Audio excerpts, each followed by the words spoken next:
आज आमच्याकडे एक फिर्याद प्राप्त झालेली होती. अनिल भीमराव वाघमारे हे सिरसवाडी येथील राहणारे ग्रहस्थ आहेत.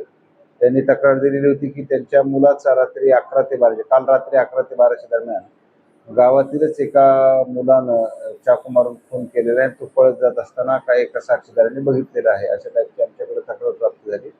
आणि त्या दरम्यान आपण त्यांचा मुलगा निखिल अनिल वाघमारे ज्याला मारलेलं होतं आणि गंभीर जखमी झालं होतं, त्याला हॉस्पिटलमध्ये ॲडमिट केलं. तो मृत घोषित केलेला आहे डॉक्टरांनी त्याला.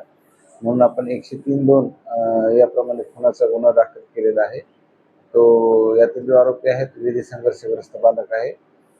लगेच आपल्या टीम दोन्ही ॲक्टिव्हेट झाल्या.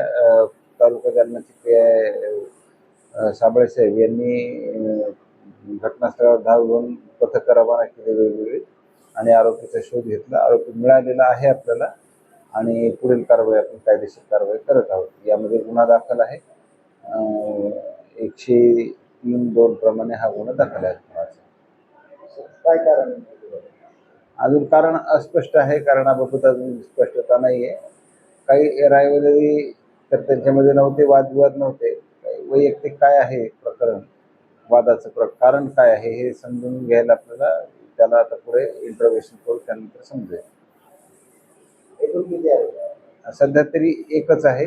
फिर्यादीच्या सांगण्याप्रमाणे एकच आहे आणि आतापर्यंतच्या तपासावर नाही, एकच आरोपी निष्पन्न होते. त्यामध्ये दुसरा आरोपी अजूनपर्यंत निष्पन्न झालेला नाही आणि बहुतेक एकच आरोपी त्यामध्ये शेवटपर्यंत राहील असं वाटतं.